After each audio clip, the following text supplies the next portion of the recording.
ఆనందంగా గడుపుతారు. హిందూ పురాణాల ప్రకారం ఉసిరి చెట్టుని దాచి చెట్టు అంటారు. ఈ చెట్టు క్షమించే గుణానికి ప్రతీకగా, లక్ష్మీదేవి స్వరూపంగా భావించి కార్తీక మాసంలో ఉసిరి చెట్లు ఉన్న కూర్చుంటే సకల దోషాలన్నీ పోయి మంచి జరిగిద్దని కార్తీక మాసం అనే భోజనాలు జరుపుకుంటారు.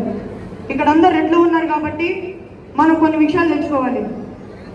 మనందరికి జన్మనిచ్చిన మన తల్లిదండ్రులైతే నీ వంశం ఇది, నీ కులం ఇది, నీ గోత్రం ఇది, నీ ఇంటి పేరు ఇది, నీ ఉపకులం వెలనాటి రెడ్లు, మోటాటి రెడ్లు, మోరస రెడ్లు, అయోధ్య రెడ్లు, పంట రెడ్లు, పొంగల్నాటి రెడ్లు, పాకనాటి రెడ్లు, భూమంచి రెడ్లు, మున్నోటి రెడ్లు, కుర్షేటి రెడ్లు, దేష్టి రెడ్లు, నెరేటి రెడ్లు, ఓరగంటి రెడ్లు, గండిగోడి రెడ్లు, కమ్మప్ప రెడ్లు, గోని రెడ్లు, చిట్టప్ప రెడ్లు, కుంచోడి రెడ్లు, గాజు రెడ్లు, పెడికంటి రెడ్లు, కొనిది రెడ్లు, గుడాటి రెడ్లు, గోనుగుంటు రెడ్లు, తీశ్వరి రెడ్లు, నిరవాటి రెడ్లు, పల్లె రెడ్లు, బలిజ రెడ్లు, గోసు రెడ్లు, తగుర్షే రెడ్లు, ఎడ్ల రెడ్లు, నాచుగుంట రెడ్లు, రేనాటి రెడ్లు, లాలిగుంట రెడ్లు, సజ్జన్ రెడ్లు, సాద రెడ్లు, అట్టాకి రెడ్లు.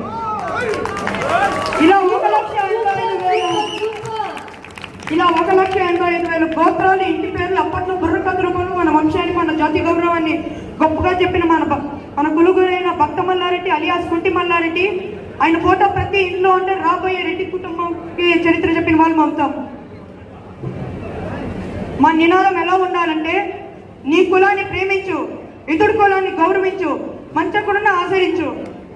రెడ్లని ఆడిపోసుకుంటున్న సోదరి సోదరులారా, రెడ్ల త్యాగాలు, రెడ్ల దయాగున్నారు, రెడ్ల పోరాటి పటిమ, రెడ్ల కన్నీటి కాదు మీకు తెలుసా?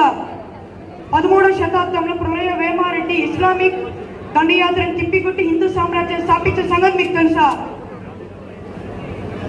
కాకతీయ కాలంలో ఆయన చేసిన యుద్ధాలకు వచ్చిన కానుకతో ఒక ఆలయాన్ని కట్టి దానికి తన పేరు కాకుండా ఆలీ శిల్పిదారైన రామప్ప పేరు పెట్టిన రోషల రుద్రారెడ్డి గురించి మీకు తెలుసా? 7 నవాబాలను ఒకే యుద్ధంలో ఓడించిన గద్వాల్ వీరుడు సోమనాథ్ రెడ్డి గురించి మీకు తెలుసా?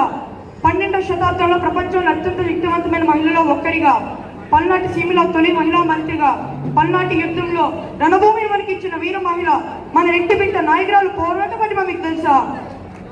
వందే మాత్రం వందే రాజ్యమా నినాదంతో బ్రిటిష్ వారి గుండెల సింహస్వప్నంగా మారిన సైరా చిన్నప్పరెడ్డి అలియాస్ గాలి చిన్నప్పరెడ్డి. ఆయనతో పాటు అనేక మందిని ఉరిశిక్ష విధిస్తే మీకు కావాల్సిన నేను కదా వారిని వదిలేసి నన్ను ఊరు తీయనని చిరునవ్వుతో ఉరుకుయ్యను ముత్తాడిన సైరా చిన్నప్పరెడ్డి చైత్ర కన్నీటి గాథ. సైరా చిన్నప్పరెడ్డి నీ పేరే బంగారుగట్టి ఆయన త్యాగాన్ని, ఆయన దేశభక్తిని ప్రజలు గానే తెలిసిన సంగతి మీకు తెలుసా? స్వతంత్ర పోరాట యోధుడు, రాయలసీమ పౌరుషం, తెలుగు జాతి త్యాగం, ఆంగ్లేయుల గజాలకు ప్రజలకు పంచిపెట్టిన రేనాటి సూర్యుడు, భార్యని చంపిన పోరు మొదలుని తొడగొట్టిన మరపిరంగి, బ్రిటిష్ మోగులను సలసల నరికిన నరసింహమూర్తి, ఉయ్యాలవాడ నరసింహారెడ్డి చరిత్ర ఒక కన్నీటి గాథ. బ్రిటిష్ వాడికి తీరిన కక్షతో